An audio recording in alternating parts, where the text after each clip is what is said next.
Ni kubaya.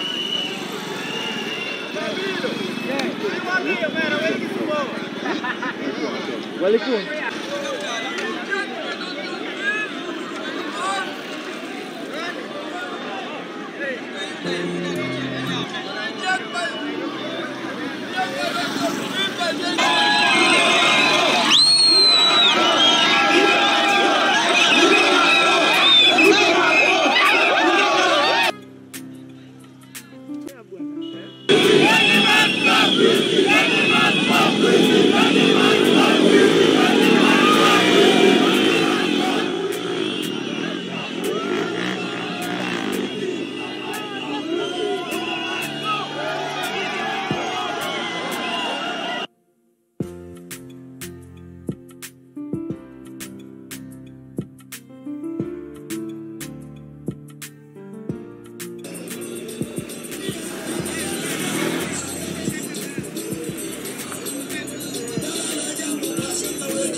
Itu mana juga?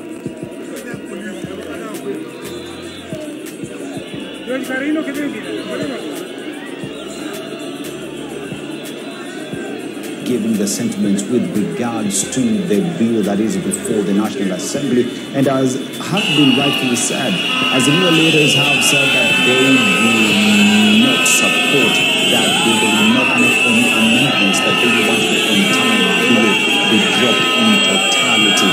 It is a conversation that goes, it is a situation that continues to continue in the country, as you can see on the streets, on the screens before you. That looks like Emperor Plaza, that is on Kenyatta Avenue, and it is packed by demonstrators who seem not to be going anywhere. This despite Kithure Kindiki, the Interior CS, warning that action will be taken for demos beyond 6:30 p.m. and that if the demonstrators try to attack or access protected areas, that action will equally be taken against them.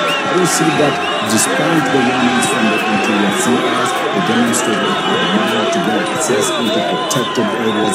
We've seen the distraction that has happened there. But we need to remember that this entire distraction that we see is all about the finance bill 2024, and the demonstrators saying they do not need amendments, they want reason.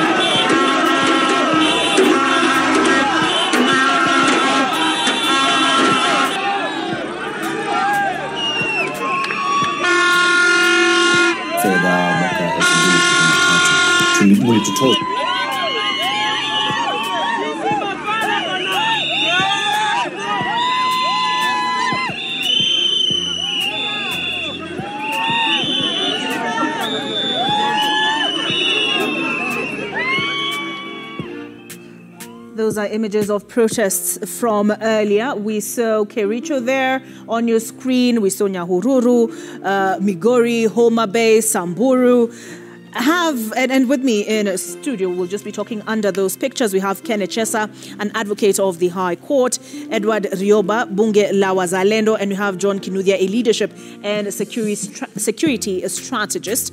And there's a question I was asking you behind the scenes. Has this ever been witnessed before? And I'll start with you, Wakili Echesa. This is unprecedented in several ways. One, it is the kind of protest that is leaderless. There is no politician or political head that you could summon. Previously, you could engage in negotiations with the leader of the demonstrations. Secondly, this is a kind of demonstration that is daring. Even in the Sabasaba era, the demonstrators never dared to reach Parliament. They never attempted to go to State House like it has happened in Mombasa today. Demonstrations have gone to State House. Therefore, it is a wake-up call for Kenyans, it's a wake-up call for our leadership that as generations grow, the new methods of demonstrations are coming up. And for the first time, Kenyans have fully utilized the first article of the Constitution by demonstrating that the sovereign power belongs to the people of Kenya. And I'll ask you, Rioba, to come in at this point. Rioba, sijui una prefer gani Kiswahili? Mwenye naongea Kiswahili ndio safi vizuri watu wanasikia. Sawa. Lakini Rioba, ukiangalia venye wameingia bunge, wameingia City Hall, maoni yako ni gani? Mimi nataka kusema hivi, leo imeonesha kwamba watu tuliowapa mamlaka ya kutuongoza wamekuwa ni watawala, si viongozi. Kwa sababu wanasikia sauti ya wananchi wanataka nini, lakini wanawapuuza. Na wananchi nao wamewaambia wao ndio wenye nguvu, si wao. Wangekuwa ni wenye nguvu, wangekuwa bado wako bungeni. Lakini kwa sababu hawako bungeni, wametoka, wameonesha wazi kwamba hawa ni wananchi wenye nguvu. Sasa mimi kitu nataka nimwambie rais, kama anatusikiliza na anatuangalia au kuna wandani wake wanaangalia, wakumbuke mwaka 1990 kuna rais alikuwa Rumania, alikuwa anaitwa Nicolae Ceausescu. Walianza hivi, akasubiria maadui wakawa wengi, mwisho wa siku walimtoa Ikulu. Sasa hawa watu asiwasubirie wawe wengi. Ina maana wanaweza wasiondoke mjini leo, wakaendelea mpaka kesho wakaendelea kuwepo. Itakuwa ni kwa rais kuna shida. Nataka kuna mwenye ananiambia sielewi, lakini naelewa vizuri sana. Lakini wacha tumsikize Seth Olale. Seth Olale is in Parliament Precinct. Seth, when we spoke earlier, you were in the basement. I see you no longer are. What is the situation now in Parliament? Well, Olive, we just managed to be evacuated from basement 2 and 1 of Parliament buildings. That is where we were trapped for more than 45 minutes. Not only me, but other journalists as well as members of Parliament and parliamentary staff as well.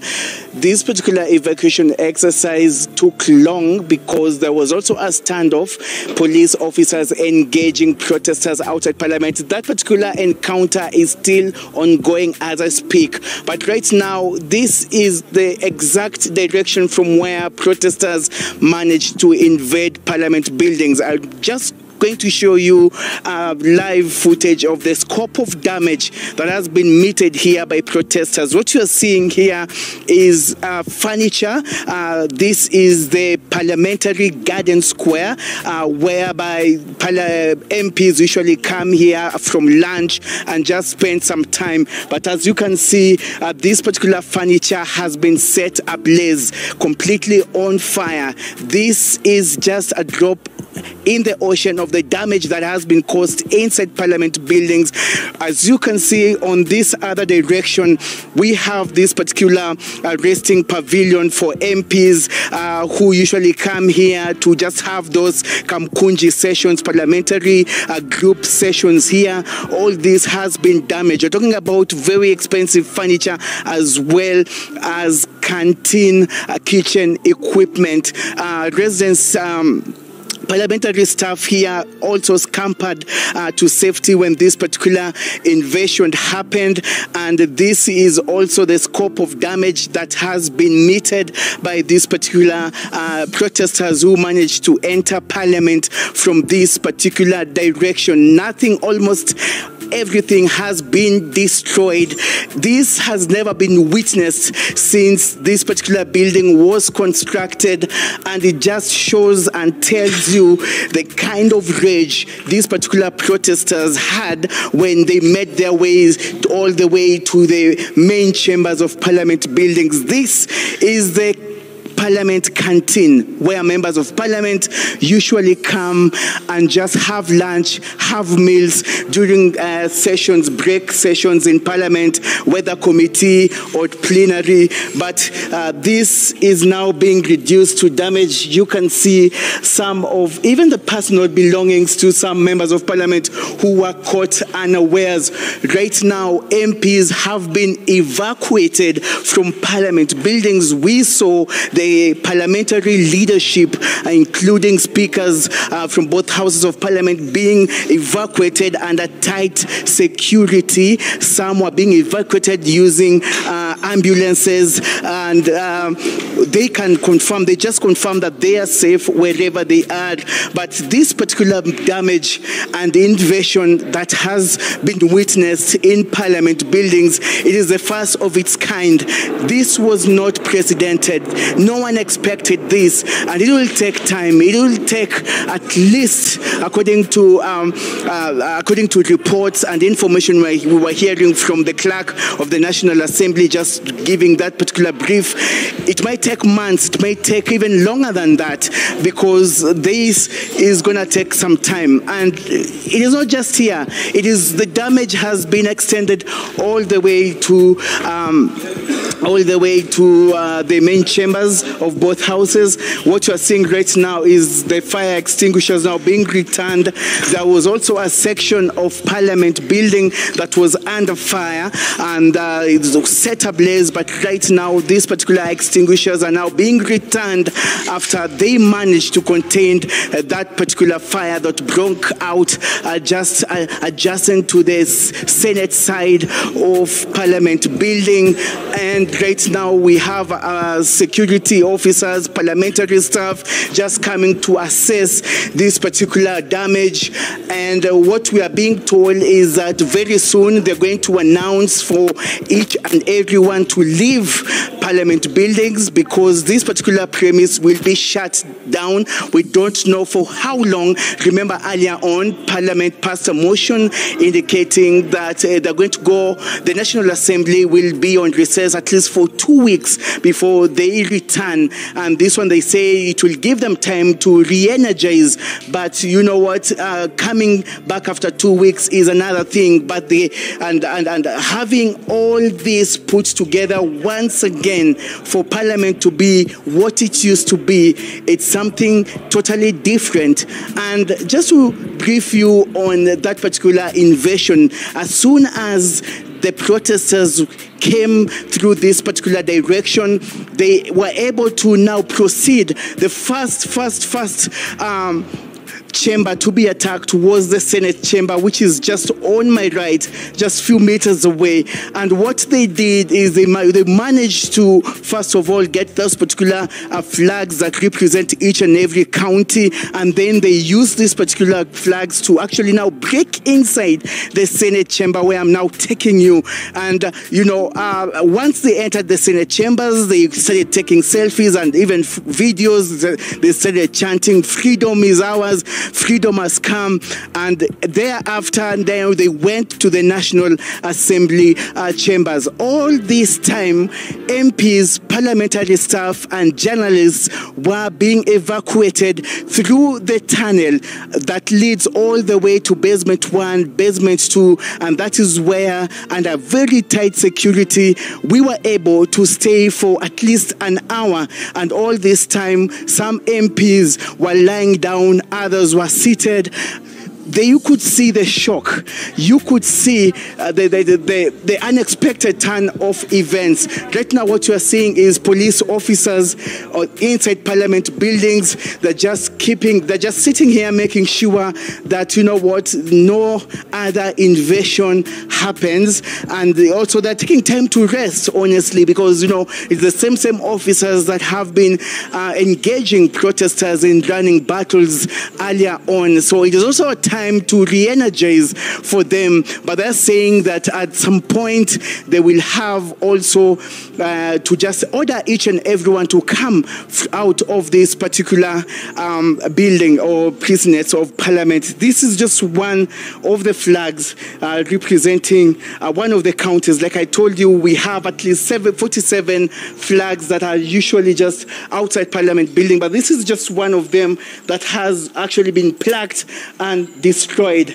Now, where we are heading right now, we are heading towards the Senate main chambers. But even as we head there, you can see the shattered glass on the floor, loud enough to tell you what happened here just hours or minutes before we got to this particular place. And right now, this is where the damage actually is more visible than ever. We're talking about the main chambers of the Senate. This is where they came through, and these particular flags are usually mounted on either side of this particular carpeted aisle, and they were able to turn all these flags down. they were chanting that freedom is ours, and they were saying that we have achieved what we wanted to achieve. So right now, this is just a stark reminder, you know, of this particular parliamentary invasion that happened minutes ago. And right now, some of the parliamentary staff, as you can see on the other end, they're just still in shock. I'm also going to show you something else, this particular water point area. This was also very key, instrumental, because it was used to put off the fire that actually started, was actually lit on one part of the parliamentary building, and you can see it goes all the way. So this one came in handy when they managed just to, you know, put off that particular fire. And earlier on, right now, this particular main chamber's doors has been shut, but they invaded. They were inside here, and they went in, destroyed some of the equipment, the visual and audio recording equipment that are usually used to capture live proceedings of Parliament. All that has been destroyed, and this, as I say, was not expected at all today, according to parliamentary security and even members of parliament. We're talking about Parliament of Kenya, the Senate. This is a critical government infrastructure. And so right now we're being told to leave this particular place. And so viewers, this is just part of what is happening here at Parliament buildings. And Olive, we're just still here, but right now we're being told to move out.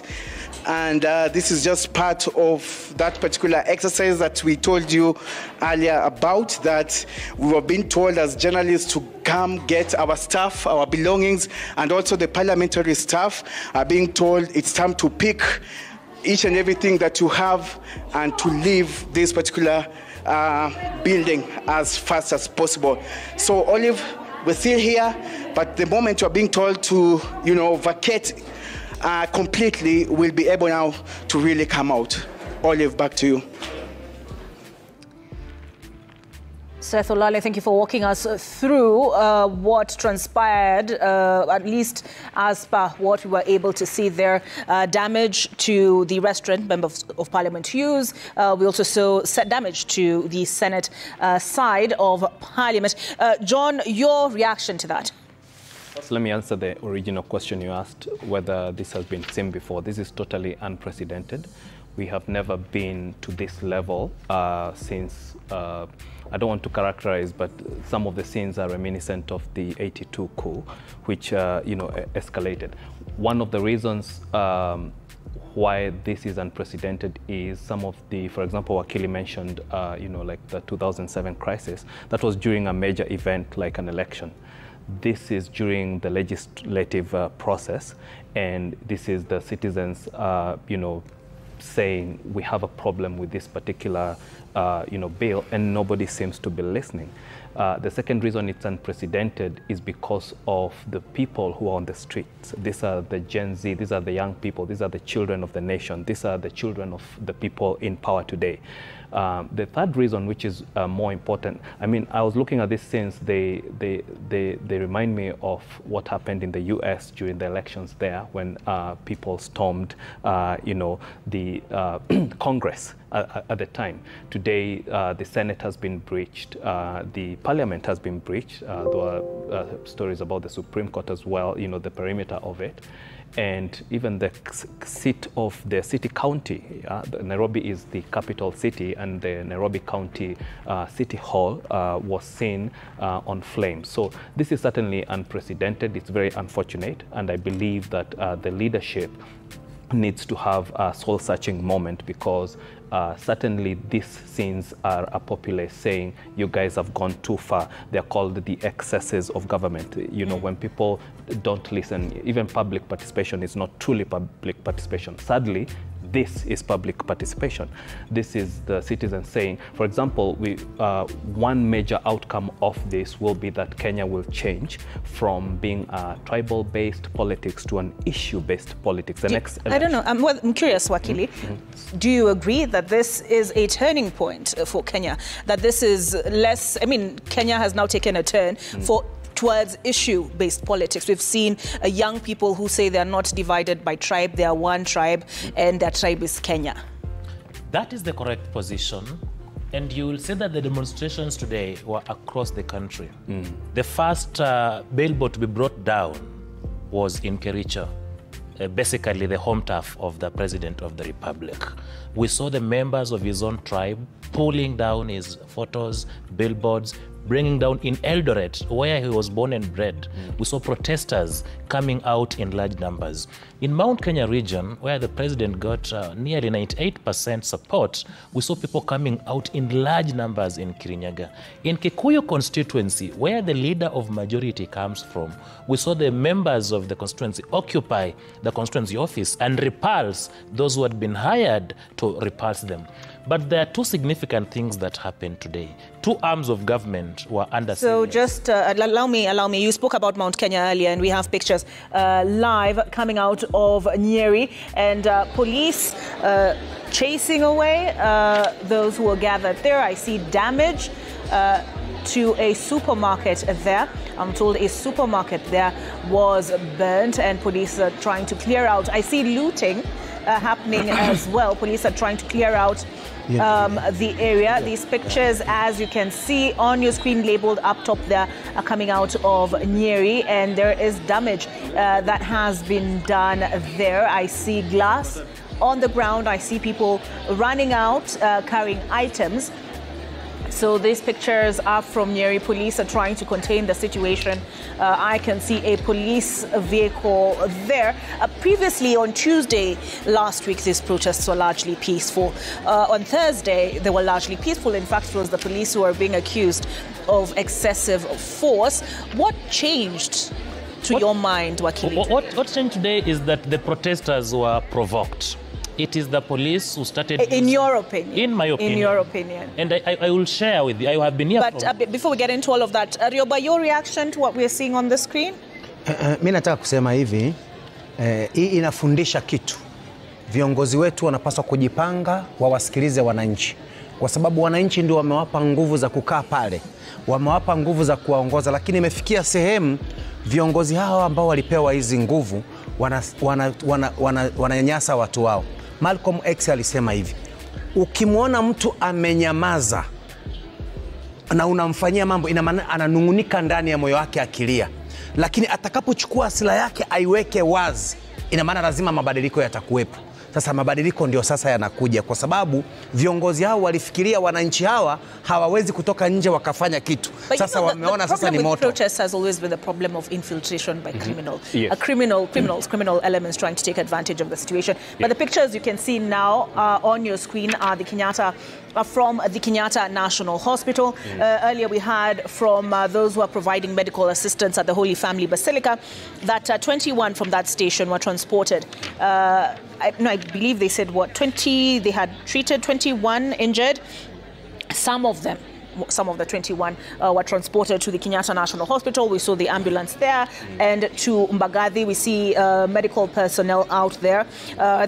In total, I think they talked about 76, saying they had stations, and that was the Kenya Red Cross, at Holy Family Basilica, at the All Saints Cathedral, and at the Jamia Mall. They were asking police not to lob tear gas canisters into those sanctuaries, because that is essentially what they are, and allow them to help those who are wounded. We saw unions, Kenya Medical Practitioners and Dentists Union, clinical officers, saying they were available to provide medical assistance to those who may have been injured in these protests.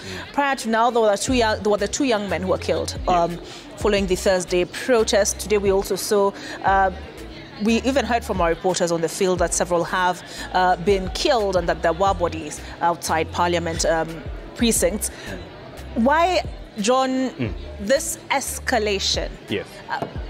I don't really want to get into that, but I just wanted to get your thoughts generally on how the police have responded. To that directly and say, the first thing is this: two branches of government. So we are a tricameral system with the executive, the judiciary, and the legislature. The legislature has the Senate and Parliament. That was breached today, both of them. And then there were talks that, or rather there were reports of the Supreme Court, precincts also being breached. And then even outside Nairobi, some seats of the executive government, like in Mombasa State House and all that, the perimeters were breached. So that's one reason for the escalation. If you had the Interior press briefing yesterday, there was a specific caution about the national critical infrastructure and people being told don't interfere with that, don't damage property and all that. So that's an element, which means the marching orders of the police force, or rather police service, were to protect lives and property, and at some point that gets breached. But to your specific comment, yes, the unfortunate part of such public protest is that you don't know which elements are in there. For example, I'll give you a good example. We saw the church there. It was not just a safe haven, but also a triage point for medical services. A lot of professionals have volunteered, the lawyers and the medics, to provide services to those who are protesting. But now, when things escalate and people are running away, you'll see that protesters will go and take shelter there, and the security forces who are already responding to what's going on in town, where we've seen. All right, so just sorry to cut you short, John, but let's get a sense of what's happening in Nyeri as we speak.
All right, we now cross back to the Kenyatta National Hospital.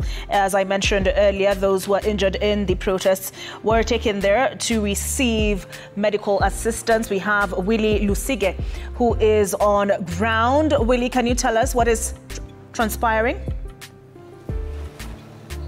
Olive, definitely it has not been the usual day here at the Accident and Emergency Department at the KNH, because this is where they are receiving all those who have been injured during today's demonstration against the Finance Bill 2024-2025. And you have been camping here for a while, actually for like 3 or 4 hours, and you have seen so many people who are being brought in here. Most of them have been injured, especially in regard to bullet wounds. Some of them have been injured in terms of different body parts. Others have been injured on their legs, their hands, and some of them also have seen victims who have also nursing bullet wounds on their heads. And we have been camping here to be able to see what will be happening in the course of the day, those who are coming in, and also to be able to get the numbers of those who have been injured. So far, as per the statement that has been issued a few minutes ago by the Kenyatta National Hospital Communication Department, they have said they have received so far 45 victims, and they are still receiving others, so that is not the end number, but they are still waiting to be able to capture the total number of details at the end of the day. But as per my own observation, by the time that they were saying they had 45 injured victims, so far we have received more than those, and now the number is going much higher. I can say maybe most probably between 80 and 100, and we have seen some of the ambulances that are arriving here with more than 2 or 3 victims in them. Those ones that you're seeing on your screen, those are the parents, family and friends of those who have been informed maybe their relatives or even people close to them have been brought here. Because I've spoken to some of the families, they are saying they have only received calls from the Kenyatta National Hospital being told that maybe their family members or even friends have been brought here. So that's why they are camping here, to be able to see what will happen next, and also to be given a chance to get in there in the wards and to have a word maybe with their friends. But some of them who have been brought in here, they are critically injured. Many of them have been taken to, we are being told by the nurses and the doctors who have spoken to ICU because of the bullet wounds, and those ones who have not been highly injured are also being treated in different places, because the hospital, as per now, the accident and emergency wards are full. That's why they have been trying to find other places to be able to find shelter for those ones who are still being brought in. We have seen different medics, different ambulances, different organizations trying to bring in those victims without considering where they were found or even if they have their relatives nearby. And the number has been increasing since we came here in the course of the day. But as per the statement that was issued by KNH, they said the number of victims we came here in the course of the day. But as per the statement that was issued by KNH, they said the number of victims is actually 45, those ones injured, but this is because they started to receive the victims from 12 noon, and the number that they gave us, that was the total number that they had received by 3 p.m. And then it definitely is clear, you can see from 3 p.m. up to now, the number is a little bit higher. I've also witnessed more than 30 or 40 ambulances coming here, and many of them are not carrying one individual or two, but some are carrying even up to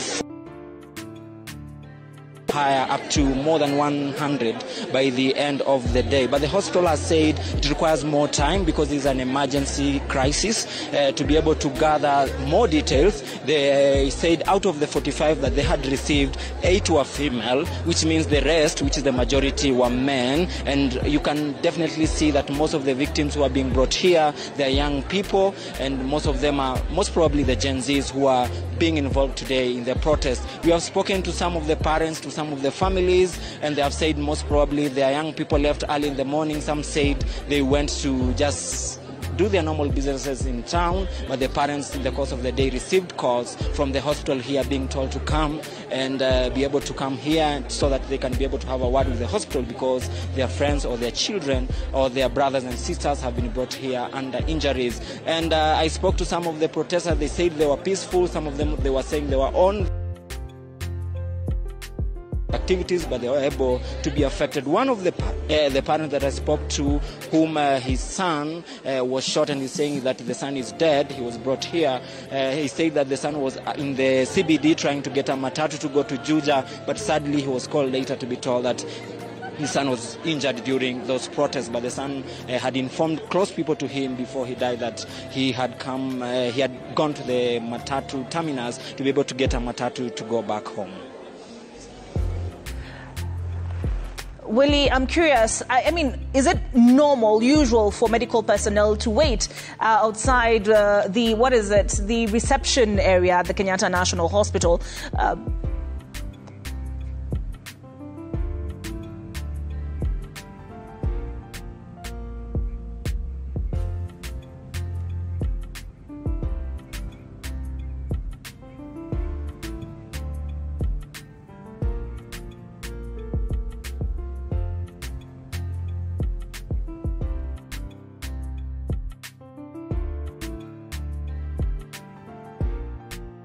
Kama Genz, sijabambika na vitu zenye gava inafanya hapo hivi nje.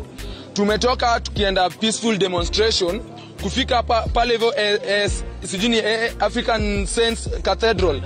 Hapo kando Europa wanataka kuja kutufinya. Sijui wanataka aje. Wanapiga live, wanapiga raba na wanapiga bado nini tear gas kwa mguu za watu. Sijui wanataka aje. Mimi ndio hii raba bullet wamenipigia kwa mguu. Ni kupoteza mguu pia mimi. Saa hizi ndio hizi ambulance zinaingia hapa saa hii. Wana nini? There are more than 50 people. Wanaletwa hapa hivi. Sijui mimi nashangaa na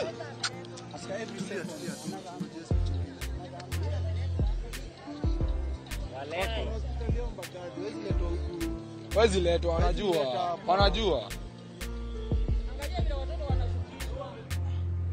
Those are more patients coming into the Kenyatta National Hospital. As at now, we don't have the exact figures. We do have the exact figures were given by Red Cross earlier, but let's continue to listen in. Wakitaka ama polisi wakuja uwe kila mtu wachome hii nchi na wabebe nchi waende nayo. Hatuwaeki saa hizi. We don't fear you.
One, two.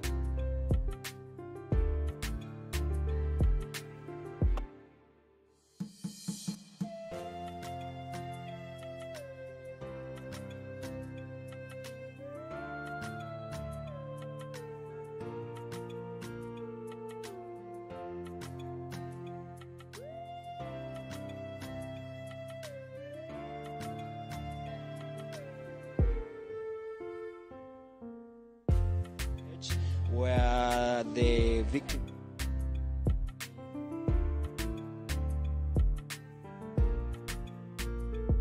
medication, remember, this is the only place they can be able to be catered for, and this is the only hospital that can be able to handle the high number of victims who are being brought in from different places across Nairobi. Victims are being brought in here by different ambulances from different organizations or any other institutions that have ambulances are coming up and trying to help to get those victims from the town and bringing them here for emergency services. What you're seeing on your screen, these are beds that have been brought outside the hospital because inside we're being told is full.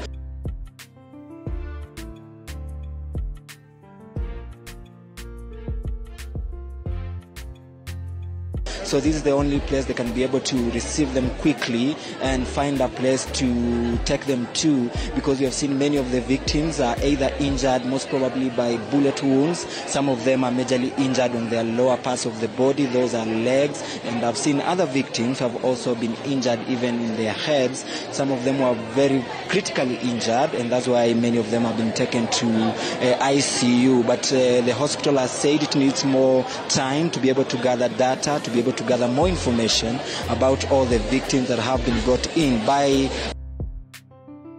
But the statement that I've issued at 3 p.m., they said they had received 45 injured protesters, and among them 8 were female. Then definitely that is a clear indication that the majority are male, and most probably we are still waiting to see if the numbers will be rising, because that is the number that we are given by the hospital by 3 p.m. and from that time up to now the number of ambulances that have been coming here has been very high, so definitely the numbers have risen. We are not aware the actual number, but I can approximate most probably more than 100 injured victims have been brought here.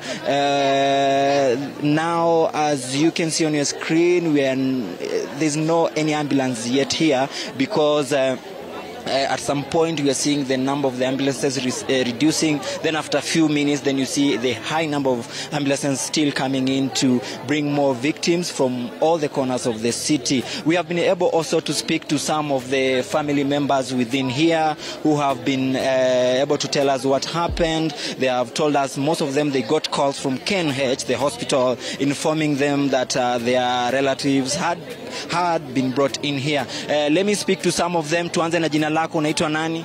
Jina langu naitwa Edward Ochieng. Mbona umefika hapa? Nimefika na kuja na mgonjwa hapa kutoka sehemu za Homa Bay. Wewe umeleta mgonjwa wa maandamano ama si wa maandamano? Sasa tunataka wale wa maandamano, nani ambaye labda amekuja kumuona mgonjwa wake ambaye labda ameathirika na maandamano? Some of them are wary of speaking to us, but nani hapa na mgonjwa ambaye ameletwa kutokana na maandamano? Tuzungumze naye. Dada, unaitwa nani? Naitwa Diana. Mbona umefika hapa? Tufahamishe kwa kifupi. Nimekuja hapa, kuna rafiki yangu amepata accident, amekuwa tao kwa maandamano na ameshutiwa. So tumekuja hapa, nataka kumuona. Labda umefahamu vipi amepigwa risasi? Niliambiwa, nimepigiwa simu ndo nikakuja hapa. So nataka kumuona, nataka kujua venye hali yake iko, nijue venye yako tu. Labda mmeweza kumuona, kwa sababu tumeambiwa kwamba wengi hawajaweza kupata nafasi ya kuona wapendwa wao. Bado sijamuona bado. Naambiwa sababu nini? Wamesema bado wako kwa emergency, lazima wangoje wahudumie kwanza ndio tunaweza kuona baadaye. Bingo, unaitwa nani? Naitwa Fred Onyango.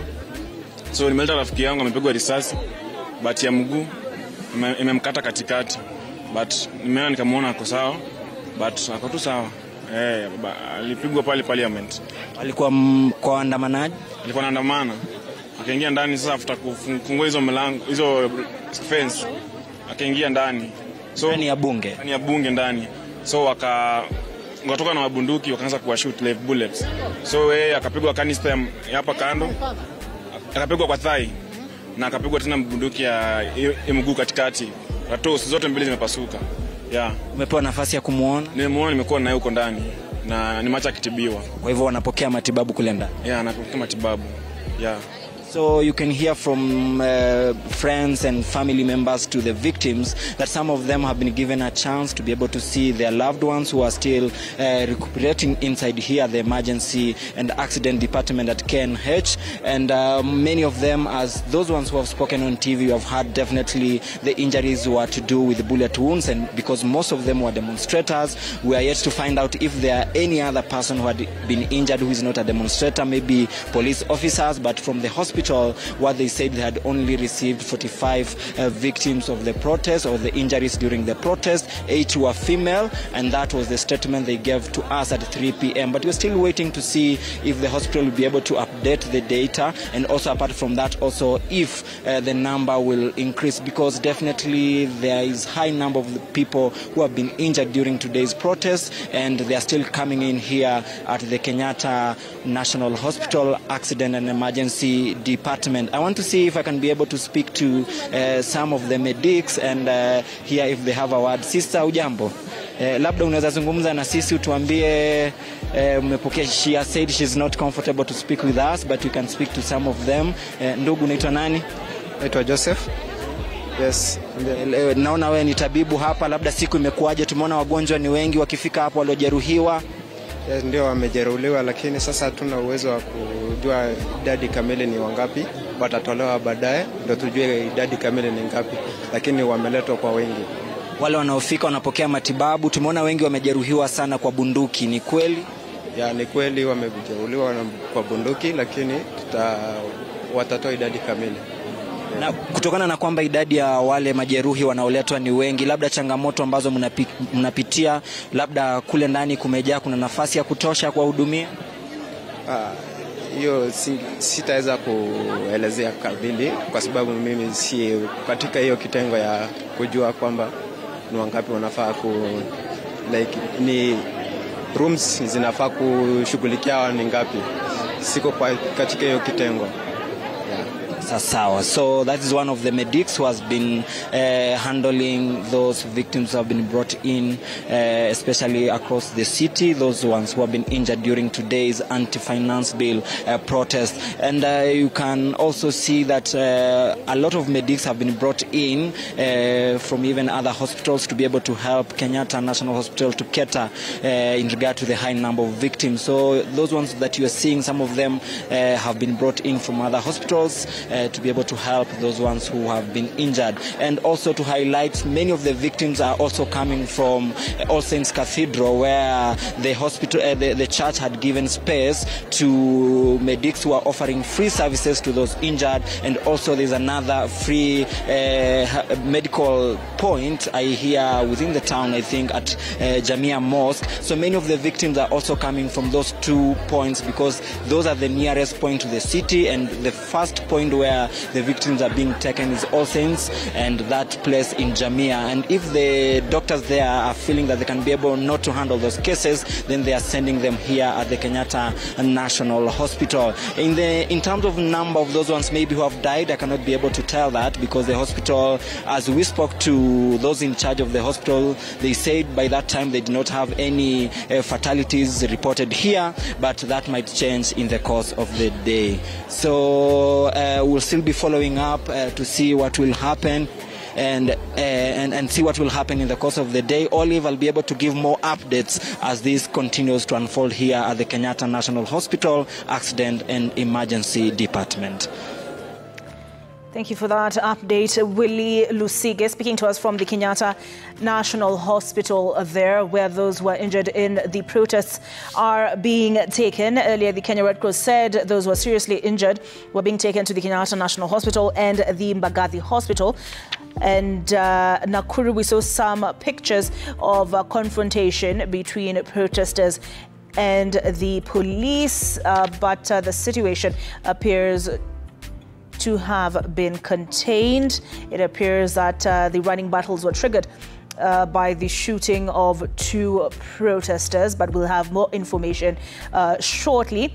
We'll have those pictures on your screen. With me in studio, I have John Kinuthia, and those are the images that are coming out of Nakuru next to those of the Kenyatta National Hospital. I was asking earlier, John Kinuthia is a leadership and security strategist, whether it's usual to see medical personnel outside the accident and emergency receiving area. Sure. So this being a crisis situation, which the formal term is disaster management, because it's a crisis or crisis management, the medics you see lining up are affiliated to the patients being brought in by ambulance. So there are two sets of medics. There are those at the hospital receiving the patients, and then there are those who are bringing the patients in ambulances. So the medic who's bringing the patient in ambulances, especially the critical cases, they're obligated to hand them over directly to the medics at the hospital so that they can brief them, tell them the status of the patient, give them their vitals, their blood pressure, their oxygen, their heart rates, and all that. And most importantly, any medical notes that are necessary. For example, if you had already administered some sorts of medications, if the hospital staff were to administer the same medications, it will be an overdose. So they need to hand over personally, hand over the patient to the hospital staff. So the ones you see queuing are the ones who have brought them in ambulances. And because this is a triage situation, which means that to the hospital staff. So the ones you see queuing are the ones who have brought them in ambulances.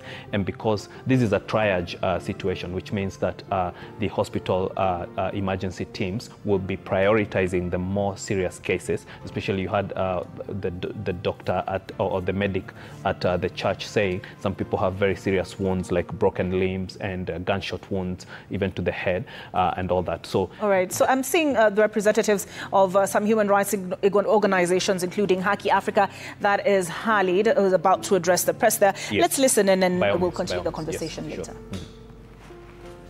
Khalid ni moja wanaharakati. We rushed here after we heard that the injured have been rushed here. We've spoken to some of the doctors who wametuambia that they've received 2 dead. When they arrived, they were already dead. One had was shot in the head, and the other one was already dead. I don't know where he was injured.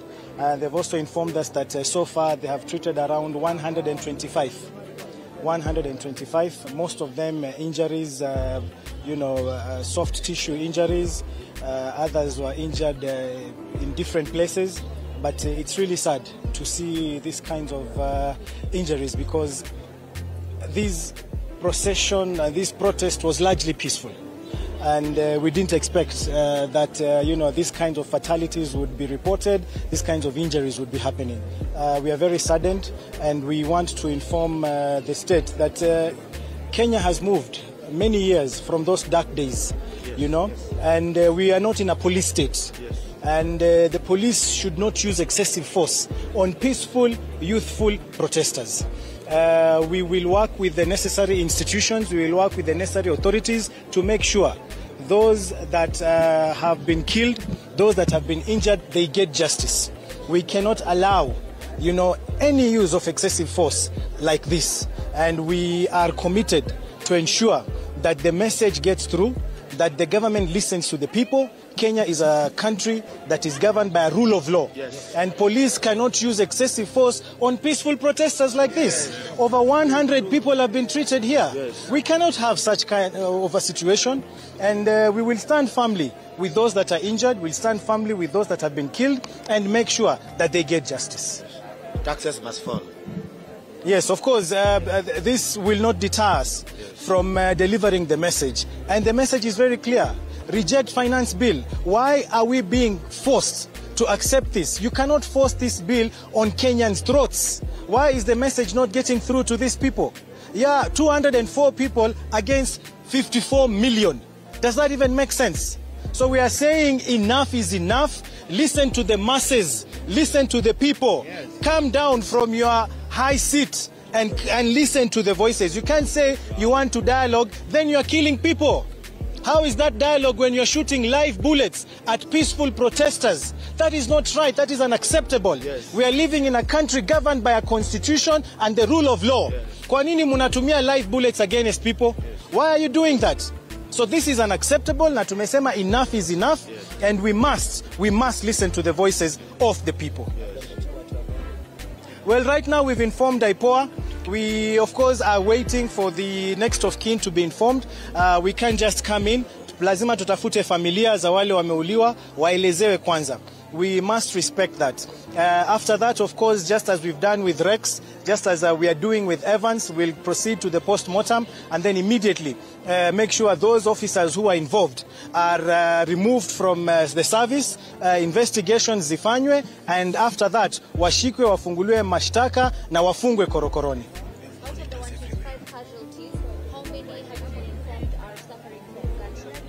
Well, they can't count, but they told us definitely some of those wounds are as a result of shooting. We have quite a number that probably is soft tissue, but they said that out of the 125 or so, a good number, they said a good number, I can't tell the number, but they said a good number are gunshot wounds victims. So we currently have over 100 people at Jamia Mosque, so those are casualties that have not been reported. Currently we have people that are in Jamia Mosque. We have a Red Cross team ambao bado hawajafika hapa. Kwa hivyo namba ambazo Hussein Khalid amesema ni tofauti, ni wale ambao wako hapa Kenyatta National Hospital, lakini kuna wale ambao bado mpaka sasa hivi tunaweza kucollect, lakini data itaweza kupotekana labda kesho ama kesho kutwa, lakini tunaomba sisi sote wale ambao wako saizi town, tafadhali turudi nyumbani, manake tulikuwa tushaamua ni kuanzia saa 6 mpaka saa ngapi? Saa 11. Kwa hivyo tungewaomba wale saa 12 naarifiwa hivyo. Kwa wale Genz na wale ambao wamekuwa na sisi, tafadhali turudi nyumbani, tujipange na tuangalie vipi tutakavyoenda, si ndio? Yeah, we are appealing to the protesters, please, wherever you are, if you're listening, the time imefika. Please, let's end this now. Make sure you reach home when there is still daylight. Don't give them an excuse, because we know last time wale waliuliwa ilikuwa ni usiku, and this is the time when they send out goons to break into shops, to destroy property, and then they use that to kill more of our youth.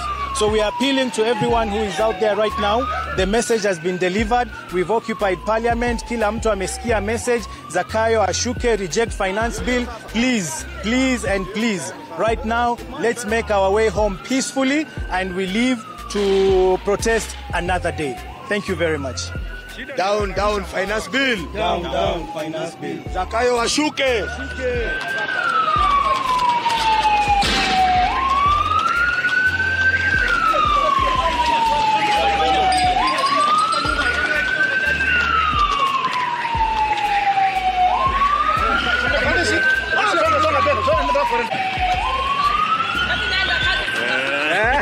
Aya, plata. Hiyo ndio picha sana.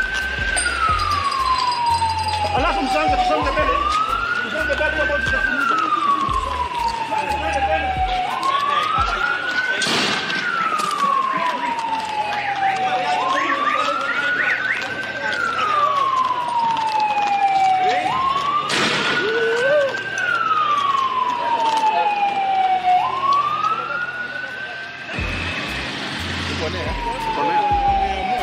Leo wameamua.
Nani?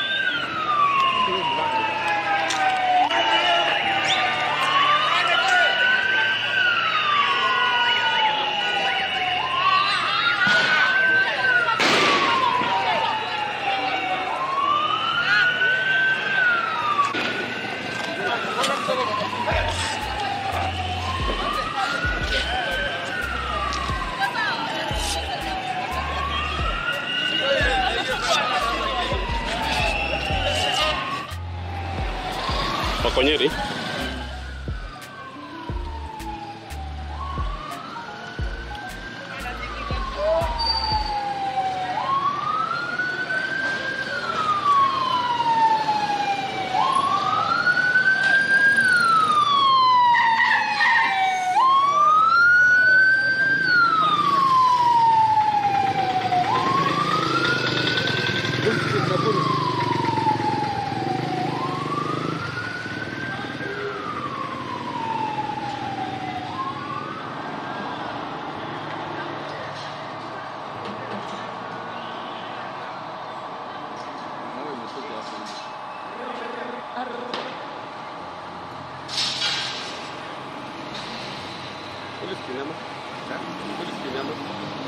Kuna shida hapo.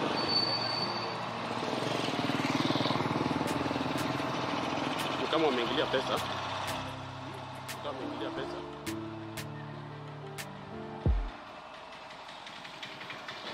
Utafikia mato.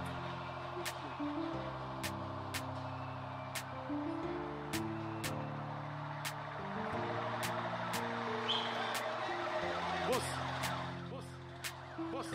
Nini inaendelea ndani? Okay.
Rais pia anao rekebisho sheria hii iwapo itakuwa imefikishwa kwake, kwa sababu kuna malalamishi mengi tu ambayo yameibuliwa na wananchi waandamanaji wale ambao wamekuwa wakiandamana katika eneo lile wakitaka sheria hiyo ya fedha ya mwaka 2024 iweze kuondolewa kikamilifu. Kwa hivyo hayo ndio baadhi ya malalamishi ambayo yamekuwa yakifanyika leo hii, tukiwaona wananchi wakijitokeza katika maeneo mbalimbali. Pia vile vile tumeweza kuona wale ambao wame wamejeruhiwa wakiweza kupelekwa katika eneo la msikiti wa Jamia pale ambapo waliweza kupata matibabu, wakiweza kupewa huduma ya kwanza ya matibabu wale waliopata majeraha. Lakini vile vile pia tuna hofu kwamba kuna baadhi ya wale ambao wameaga dunia baada ya kupigwa risasi na maafisa wa polisi walipokuwa wakijaribu kuingia katika maeneo yale ya bunge la kitaifa. Si waandamanaji peke yake ambao wameumia, pia kuna wanahabari ambao pia wameumia katika njia moja au nyingine walipokuwa wakijaribu kukuletea matangazo haya moja kwa moja kutoka katikati mwa jiji la Nairobi. Hizi ni picha za awali ambapo waandamanaji hawa wakijaribu kuingia katika bunge la kitaifa, ambapo walifaulu kuingia kupitia eneo hili la hoteli ya Intercontinental, wakaingia hadi karibu kuingia katika vikao vile vya bunge, wakaingia hadi katika majengo ya Seneti pale, waliingia hadi katika eneo la Mankuli. Kwa hivyo wananchi hawa walikuwa wameweka nia na nadhiri kwamba wao wanataka kuingia katika bunge kuweza kufikisha ujumbe wao, na ujumbe huo unadhanika kwamba umeweza kuwafikia kwa sababu wabunge ilibidi waweze kuondoka katika vikao vile ili kwa sababu kuweza kuokoa maisha yao hata wao wenyewe.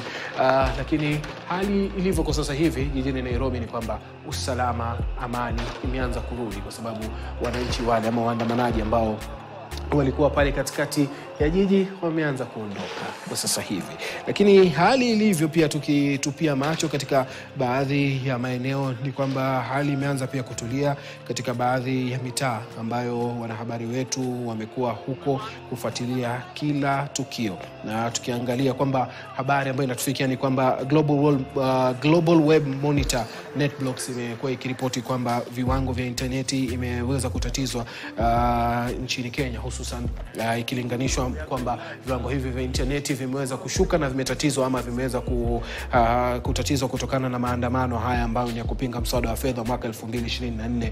Hayo ndio baadhi ya mambo ambayo yamekuwa yakifanyika sasa hivi, na watumiaji wa mtandao wa Twitter wamekuwa wakilalamika pakubwa wakisema kwamba viwango hivyo vimeweza kutatiza hata matumizi yao ya Twitter, kwa sababu fahamu kwamba mtandao wa Twitter ama X maarufu X ndio umekuwa ukitumika pakubwa na waandamanaji hawa kuweza kuhamasishana, kuweza kupeana ujumbe wao, kuweza kusema yale ambayo wamekuwa wakitaka yaweze kufanywa, yaweze kutekelezwa. Kila walichokuwa wakitaka kukizungumza, wakitaka kuzungumzia kwamba bunge limetenga kiwango fulani katika ofisi fulani, na iwapo ingetuma mahali fulani basi ingeweza kusaidia. Hapa ni katika kanisa la Holy Family Basilica awali, na hapo ndivyo ilivyokuwa. Nataka tuelekee katika makao makuu ya chama cha DAP Kenya, ambapo viongozi wa Azimio akiwamo pale kiongozi wa Wiper Kalonzo Musyoka atakuwepo pale kuzungumza, pia vile vile Eugene Wamalwa atakuwa akizungumza pale. Hebu tuangalie hali ilivyo, wana ujumbe upi kwa taifa hususan baada ya maandamano haya ambayo yamekuwepo kutwa nzima. Our leader, the Right Honorable Raila Amolo Odinga, had issued a statement earlier in the course of the day.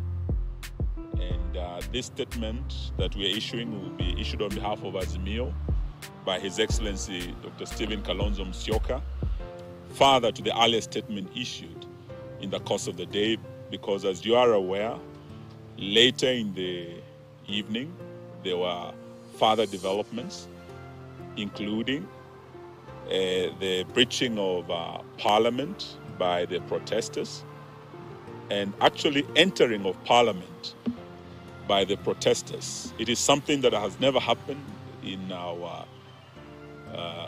history since independence. But what made us very sad was the police shooting, using live bullets, shedding blood of the innocent Gen Z and millennial youths of our country. And we shall speak to this in view of these very grave developments.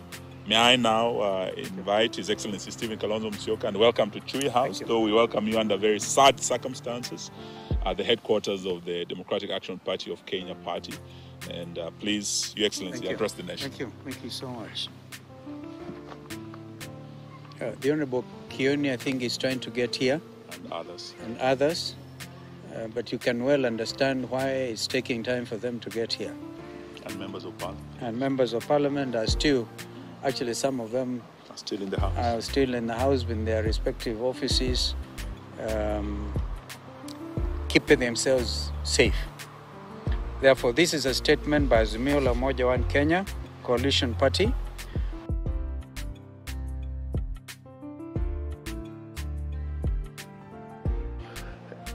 Na bila shaka hiyo ni chama chile cha DAP Kenya, ambapo kiongozi yule wa chama hicho cha Wiper Kalonzo Musyoka yuko pale, na alikuwa anazungumzia malalamishi akisema kwamba kuna baadhi ya viongozi wa chama cha Azimio hawajafaulu kufika pale ambao walikuwa wanalenga kufika katika eneo lile sasa hivi. Pia tumeona baadhi ya taarifa kutoka kwa idara mbalimbali. Tumeona taarifa kutoka kwa idara ya mahakama ambayo imekuwa ikizungumzia pale, tukiona taarifa hiyo kutoka kwa Jaji Mkuu Martha Koome akisema kwamba wameweza kuona baadhi ya yale malalamishi ambayo yameweza kutolewa, hususan kutokana na ile kamata ya baadhi ya waandamanaji ambao wamekamatwa wakiwa katika mipango yao ya kwenda kuandamana leo hii, lakini wameweza kuzungumzia pakubwa wakitaka masuala hayo yaweze kuangaziwa katika hali ambayo ni ya kisheria.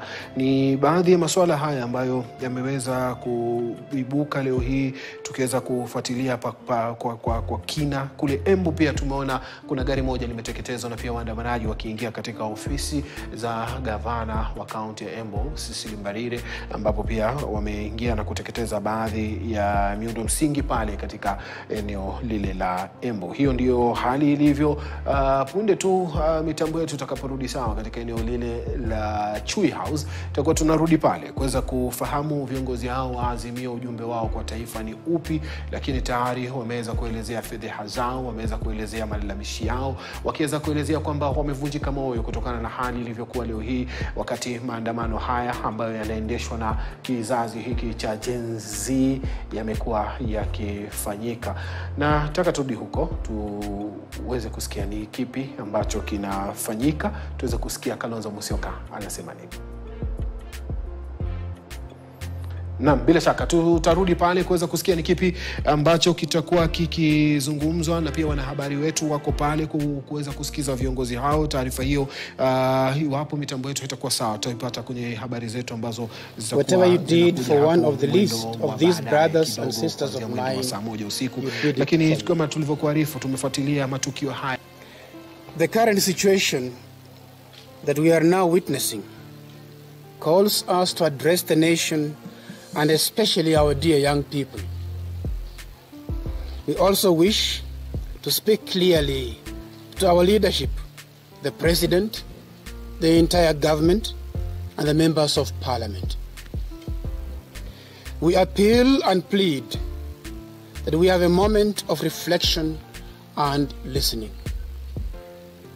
We are saddened that what started as lawful protests has degenerated into violent conflict.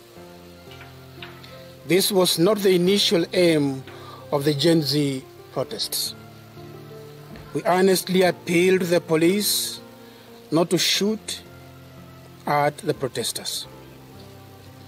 We also appealed to the young people to remain peaceful. We condole with all those who have been shot dead and others who have been injured, and plead for calm. No one should lose life. We also need to advise against unconstitutional actions like attempting to take over Parliament due to their serious consequences. Once more, we are pleading for a peaceful and meaningful engagement for the good of our nation. Number 1, excessive taxation in the contentious Finance Bill 2024-2025. The Finance Bill 2024-2025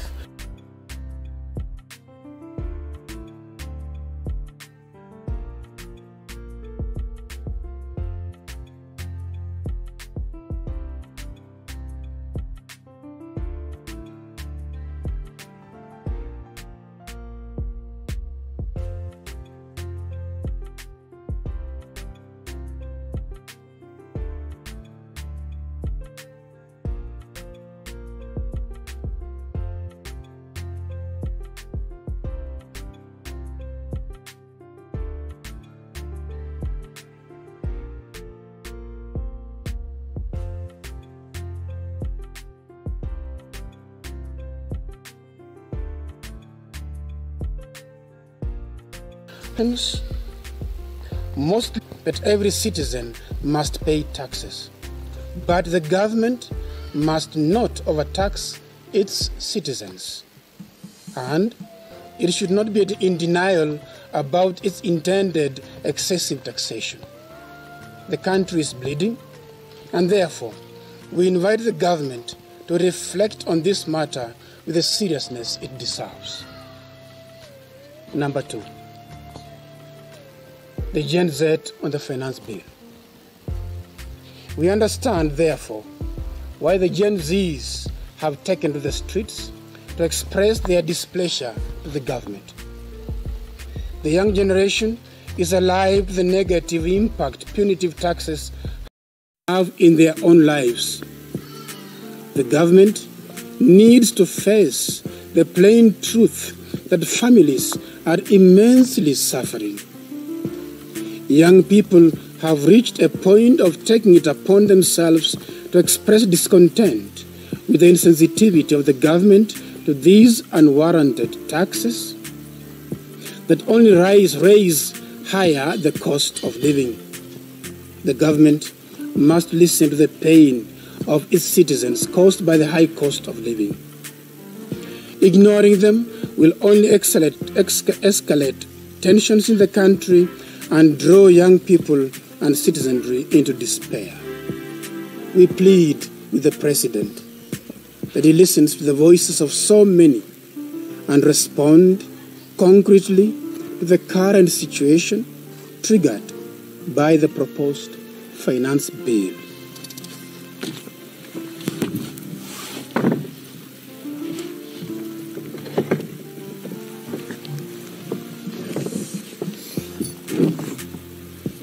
Number 3, genuine intent to support young people. We, the Kenya Conference of Catholic Bishops, understand the desperation of the young people. We have consistently called on the government to be responsible for creating an environment in which young people can use their knowledge to create jobs, get employed, or pursue meaningful opportunities. We are yet to see a clear and well-defined roadmap for this end. The billions siphoned from taxpayer money, for example, are enough to employ thousands of youths. In the absence of tangible initiatives, young people are right in expressing their desperation. They are not getting the promised jobs.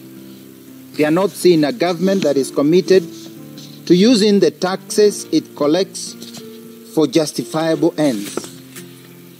Nor are they pursuing the corrupt. Their coming out to point out the challenges of the government is therefore understandable, and we commend them for being proactive citizens. We are encouraged and must applaud you, our dear young people, for keeping away from looting and violence. We appreciate that you have generated a slogan that we are peaceful. This is a step in the right direction, as affirmed in Scripture. The Lord examines the righteous, but the wicked, those who love violence, he hates with a passion. Psalm 11, verse 5. Number 4, purpose of Gen Z protest should be respected. Even as we commend you, Gen Z, for being proactive, we would like to advise that in themselves, protests will not solve the problem of government insensitivity in addressing problems like the finance bill. With your creativity and innovative technology tools available, which you are using to organize yourself and pass your message to the government, you need to consider more innovative approaches to draw constructive engagement to address the social and economic woes our country is facing. Do not give up on pursuing direct engagement with government and other stakeholders. we also encourage patience as you engage. As Bishop, we also want to warn you, our dear young people, not to be misused for hidden interests by some of the people who may be interested to use your protests. While pursuing genuine concerns of unemployment, a bleak future, limited opportunities for self-development, and the fear of the shrinking economy, there are people out there whose interests are to capitalize your grievances to advance their agenda. We ask you to be on guard so that you may not be misused for goals that are not part of your genuine concerns. Number 5, use of excessive force by the police. We, the Catholic bishops, while appreciating several occasions the police have tried to act rightly, decry and condemn in the strongest terms the use of force by the police, the arrests, and the indiscriminate and unnecessary use of live bullets. Unwarranted attacks on peaceful protesters cannot be justified. The police have many ways to ensure protests remain peaceful. The police should focus on criminals who implant themselves in peaceful protests to create chaos and rob or destroy property. As a country, we have seen demonstrations and protests in the past. We know that police shouldn't destroy property. As a country, we have seen demonstrations and protests in the past. We know that police should ensure peaceful assemblies of any kind and not fuel violence and public hate towards the same police that are supposed to protect them. As a God-fearing nation, we should not forget Isaiah 1:17, which says, "Learn to do right, seek justice, defend the oppressed, take up the cause of fatherless, plead the case of the widow." Being police does not give one a license to take away innocent lives.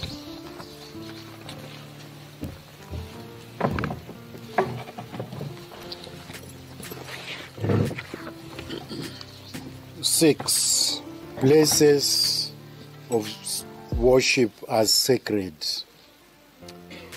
Remember, places of worship are not... Mheshimiwa Stephen Kalonzo Musyoka, kiongozi wa Wiper. Hapa vile tuko na mwenzetu Secretary General wa Jubilee Party, na wengine bado wako njiani wanakuja, wakiwemo wabunge wetu. Wengi bado wako kwenye maeneo ya bunge. Kumekuwa na mchafuko alasiri ya leo, na tunasikitika sana ya kwamba Wakenya wamepoteza maisha yao, na tumekuwa na umwagikaji damu katika bunge letu la Kenya. Kwa miaka yetu 60 ile tumesherekea Madaraka Day, hatujawahi kuwa na tukio kama hili. Wakenya kuwawa mbele ya bunge yao, mbele ya wanahabari na dunia yote. Na leo tunataka tukashifu kabisa kitendo hiki cha kihalifu. Polisi waliotumia risasi kuua watoto wetu, na tuambie ya kwamba wote wataajibika mbele ya sheria. Pili, tunataka tuseme ya kwamba Mheshimiwa Ruto alikuwa amesema kule Nyahururu ya kwamba ako tayari kuwasikiza Wakenya na haswa kizazi cha Genz, na leo badala ya kuwasikiza ameamuru polisi wake kurusha risasi, kurusha tear gas, kuwajeruhi na kuwaua watoto wetu. Hawa watoto sio wa Azimio, sio wa Kenya Kwanza, ni watoto wa Kenya ambao wamekuja kutetea haki zao, na wana haki kulingana na kipengee cha 37 cha katiba yetu kufanya maandamano ambayo wamefanya siku ya leo. Njia ya kinyama ambayo wameshughulikiwa na polisi wetu Sisi kama wanaazimio tunakashifu na tunasema kufika kesho tutakuwa tunapeana taarifa zaidi baada ya kupata ripoti kutoka maeneo yote ya nchi yetu, kaunti ya 47, sababu tuwasikia kando na mauaji ya Nairobi, kaunti zingine pia kuna majeruhi na kuna Wakenya wamepoteza maisha yao. Lakini kwa leo tuwasema kitendo kimefanyika bungeni, Wakenya kupoteza imani na wabunge wao ambao wameongeza ushuru kiholela, wameambiwa hawasikii, na Waswahili wanasema asiyesikia la mkuu huvunjika guu. Wakuu wetu ni Wakenya, wale wameingia bungeni leo, na kitendo cha leo cha maanisha Wakenya wamepoteza imani na bunge yao, wamepoteza imani na serikali ya William Samoei Arap Ruto, na sisi tunaungana na Wakenya wote kutoka sehemu zote za Kenya ambao wamesema Ruto must go, ambao wamesema Ruto must resign.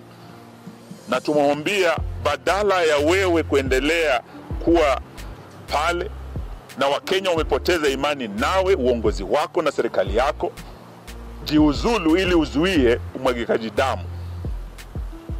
Vijana wawili wamewawa tangu maandamano haya yaanze, kijana Evans, kijana Rex, vijana wadogo sana.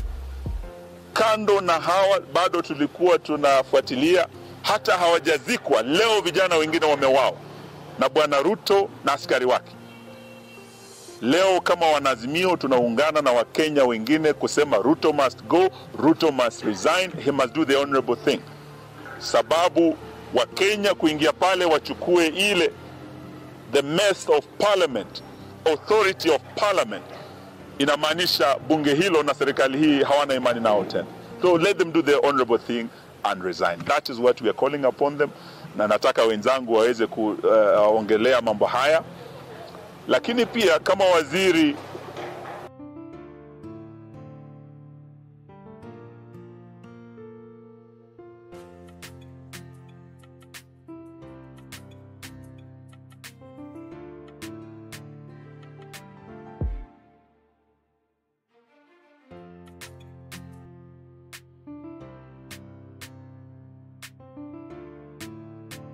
waziri wa ulinzi,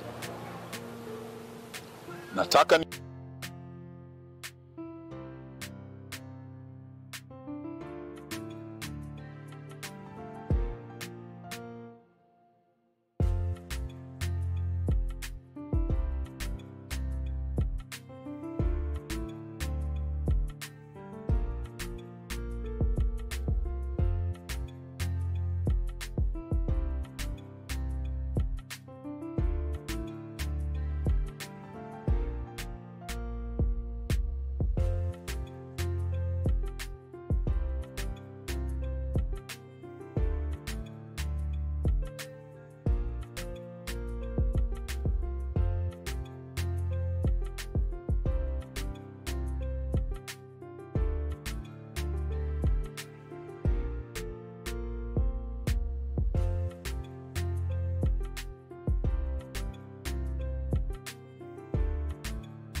Right Reverend Joseph Mairua na upasaji wa habari internet yetu, tuwajua wale wanahusika.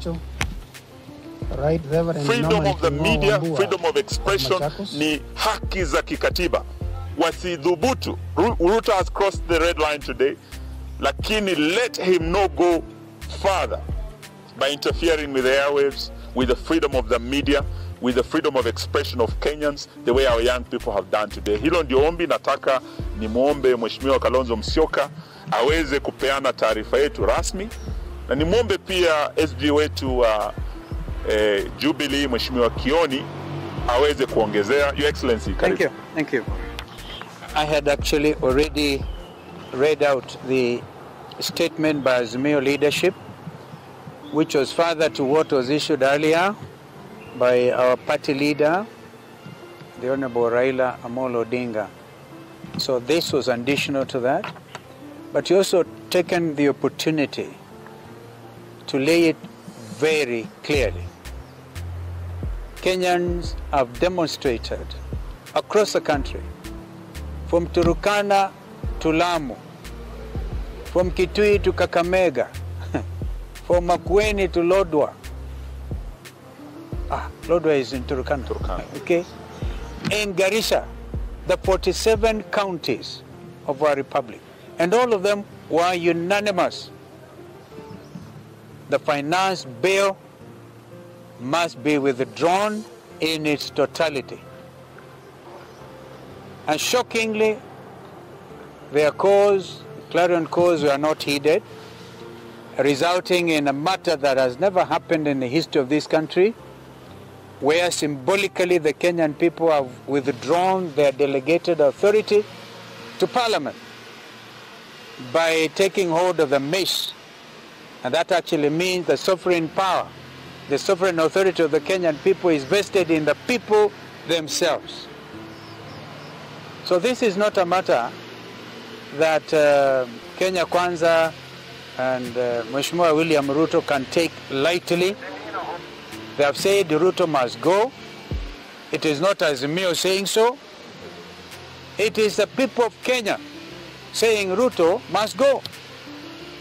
And so the killings we are saying must stop. And the Honorable Eugene Wamalwa has explained in some very fine detail why our military, our KDF, who have done beautifully, served with such distinction, not only in Kenya, but in places like Sierra Leone, in Mozambique. Right now, they're doing duty in Somalia from the days when we were there with President Kibaki. They should not be drawn into this local conflict. They are also our children, they all get affected, they all have pay slips, which are looking very thin, and therefore we just wanted to reiterate that point. And finally, media, the freedom of expression, the freedom of the press. Kenya Kwanza, we gather that the plan is they wait until 6:30, according to Kindiki, and then close down the country. This cannot happen, not in Kenya. This is a democracy, and a functioning democracy, where the will of the people must always prevail. And the majority have spoken. This is why we are saying Honorable Ruto should do the right thing, the honorable thing, resign before Sri Lanka happens here in Kenya. Correct. Mheshimiwa Kioni. I associate myself with the comments that have been made by my colleagues, but add that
6, places of worship as sacred. Remember, places of worship are not our own. We cannot pretend to take them as if they were ours. They are God's space, and therefore we can't use them for any other agenda but that which relates to God. Churches accommodate people irrespective of their opinions or political standing. However, we emphasize that we, the Catholic bishops, have issued clear guidelines to our priests and pastoral agents not to use liturgical spaces for political agitation of any kind. All are welcome and should feel at home in our churches, but respect the places of worship. 7. Intolerance on controversial issues. We are concerned that there have been expressions of intolerance during the protests. Young people, intolerance is a double-edged weapon that hurts the user as much as the victim. When we use threats and mob shaming as our weapons towards people of different opinions, we permit them to do likewise. Intolerance slowly breeds anarchy and is the seed of violence. Do express yourselves without threatening the families or the lives of those who don't think like you. No one should take the law into their hands. 8. Condolences and prayers to affected families during the protests.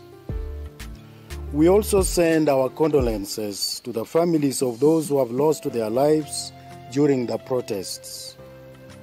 We also offer our sympathy and prayers to the policeman who lost his hands due to an accident with a tear gas canister. Life is sacred and should be protected by all means.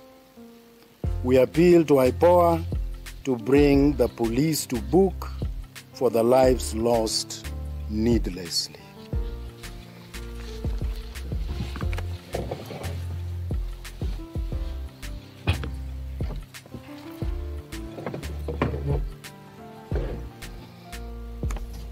In conclusion,